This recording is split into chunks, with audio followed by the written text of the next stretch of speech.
And we want to have things that we can pass on. We want family traditions are cool. Some are not so great, but most of them are things that remind you that you're loved and that you're cared for. I was thinking yesterday that on Friday night, because I grew up, even though I'm not Jewish, I was adopted and raised by a Jewish family. And every Friday night, we would light the lights, and it was Shabbos, and my mother would say the prayer over the lights, and we'd all say a prayer. And it was beautiful. We said it together, and it set a tone that I felt secure and comfortable in my life and my environment. So singing as some kind of family traditions make make an important step for children to move into their adulthood and to have some kind of security, I think. That makes a lot of sense because it gives them some foundations and a place to ground themselves. Yes, and religion and spirituality, I think, always do play a part in that. There's a funny story I heard years ago, and I read this in Reader's Digest that I used to read all the time.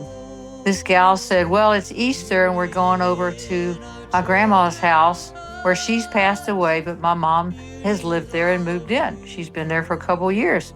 So mom gets out the Easter ham, and I said, well, what are you going to do? She said, well, I cut off the ends. And I said, why you cut off the ends? She said, well, grandma always did it like that.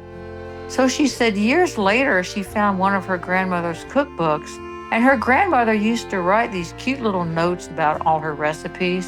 And one of the notes says, on Easter and holidays, I always cook a ham and I have to cut off the ends because it's too big for the pan. Huh.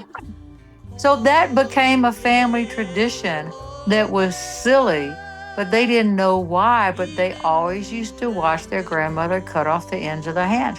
And I bet every family has stuff like that. For me growing up, Daddy would come home from work and he called it his brain resolution hour. On his half hour drive from the office back to the house, he would deal with his problems and he'd change his life over to the family life. And he'd come in the house. Mom would have a martini ready for him, and they'd have their little hors d'oeuvres. I might have a cracker or something, and we'd sit around and talk. Daddy would put on music that he enjoyed. Usually it was big band music, opera, something like that. And this was back in the 50s and 60s in Alabama. And that was always very comforting to me because 5 days a week, that's what we did. And it didn't change. You set a pattern that was healthy and it was wholesome. I'm not sure about the martini, but it was basically wholesome. And that set in me a pattern of saying I'm safe.